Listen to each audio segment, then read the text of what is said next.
نبی کریم سرور دو عالم صلی اللہ علیہ وسلم نے ایک حدیث میں ارشاد فرمایا، رسول کریم صلی اللہ علیہ وسلم کا ارشاد ہے کہ اغتنم خمسا قبل خمس۔ عجیب نبوت کے نور جس سے جھلک رہا ہے وہ الفاظ ہیں کہ 5 چیزوں کو 5 چیزوں سے پہلے غنیمت سمجھو، یعنی 5 چیزیں تمہیں بتا رہا ہوں ان کو غنیمت سمجھو قبل اس کی کہ اس کے مقابل دوسری 5 چیزیں آ جائیں۔ کیا ہے وہ؟ شبابک قبل حرمی، اپنی جوانی کو غنیمت سمجھو بڑھاپا آنے سے پہلے۔ ابھی جوان ہو، جوانی کی حالت میں طاقت ہے، قوت ہے، کام کرنے کا اللہ تعالیٰ نے موقع عطا فرمایا ہے، لیکن انسان غفلت میں پڑا رہتا ہے کہ بھئی ابھی تو میں جوان ہوں، لہذا مجھے کچھ اتنی زیادہ فکر کی ضرورت نہیں ہے، ابھی تو میری عمر بہت بڑی ہے اور بڑھاپا آئے گا اس وقت دیکھے جائے گا۔ جوانی کو آدمی غفلت میں گزار دیتا ہے اور غفلت میں گزارنے کی بنا پر وہ سامان تیار نہیں کرتا جو آخرت میں انسان کی خوشحالی کے لیے ضرور۔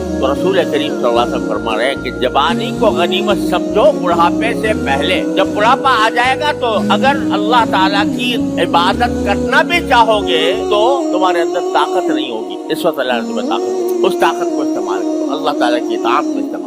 تو ایک تو یہ فرمایا کہ جوانی کی کو غنیمت سمجھو بڑھاپے سے پہلے۔ دوسرا فرمایا بصحت قبل سقم، اپنے صحت کو غنیمت سمجھو بیماری سے پہلے۔ اگر صحت مند ہو، کوئی بیماری نہیں ہے الحمدللہ، تو اللہ تعالیٰ کا شکر ادا کرو اور صحت کو استعمال کرو اللہ تعالیٰ کے مرضیات، ان کاموں میں جو اللہ تعالیٰ کو راضی کرنے والے، ان کاموں میں جو تمہارے لیے آخرت میں کام آئے، جو تمہارے نام اعمال کو وزنی کرے اور جس کے نتیجے میں اللہ تبارک و تعالیٰ تمہیں جنت الفردوس تک پہنچائے۔ صحت کو اس کام میں استعمال کرو قبل اس کے کہ بیماری آ جائے۔ قبل السقم، بیماری آ گئی تو آدمی اگر کچھ عمل کرنا بھی چاہے بیماری کے اندر تو کرنے سے معذور ہو جائے، نہیں کر سکتے۔ اور فرمایا اس کے بعد کہ غنا کا قبل فقر، آج اگر تمہارے پاس کچھ مال دولت ہے اس کو غنیمت سمجھو قبل اس کے کہ تم محتاجی کے شکار بنے۔ آج اللہ تعالیٰ نے پیسہ دیا ہوا ہے اور اطمینان کی زندگی گزر رہی ہے، کسی کے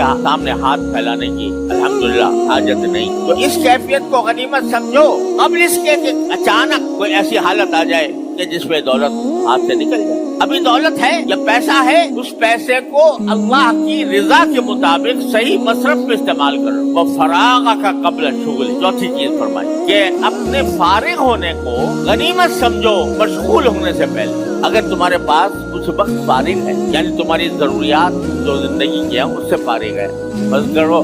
تم تاجر ہو، تجارت کرنے سے فارغ ہے، تم کسان ہو تو زراعت کاشتکاری سے فارغ ہے، تم ملازم ہو تو ملازمت سے وقت گزارنے کے بعد وہ وقت تمہارے پاس فارغ ہے، اس فراغت کو غنیمت سمجھو۔ کیا غنیمت سمجھو؟ کہ اس فراغت کو بیکار کاموں میں استعمال کرنے کے بجائے اس کو اس کام میں استعمال کرو جو تمہیں آخرت میں فائدہ دے۔ ما قدمت لغد، جو کل آنے والے ہیں، کل یعنی آخرت میں فائدہ دے۔ عجیب نبوی حکمت ہے۔ انسان جو غفلت کا شکار ہوتا ہے وہ انہیں چیزوں سے ہوتا ہے کہ جوان ہے تو معلوم ہوتا ہے کہ بس جائے جوان رہوں گا، ابھی کیا عمر پڑی ہے، صحت ہے تو بس غافل ہے اس بات سے کہ کبھی بیماری بھی آ سکتی، پیسہ ہے تو غافل ہے اس بات سے کہ کبھی محتاجی بھی آ سکتی۔ ایسے دنیا کے اندر مثالیں موجود ہیں، ہماری آنکھوں نے بھی دیکھی کہ پیسے کی فراوانی ہے، دنیا رش کرتی ہے کہ اس کے پاس اتنا پیسہ ہے، لیکن جب اس کو غلط استعمال کیا تو اللہ بچائے وہ بڑے بڑے رئیس، بڑے بڑے دولت مند اور سرمایہ دار جن پر کی دولت پر لوگ رش کرتے تھے وہ ایسے ٹکڑوں کے محتاج ہو گئے۔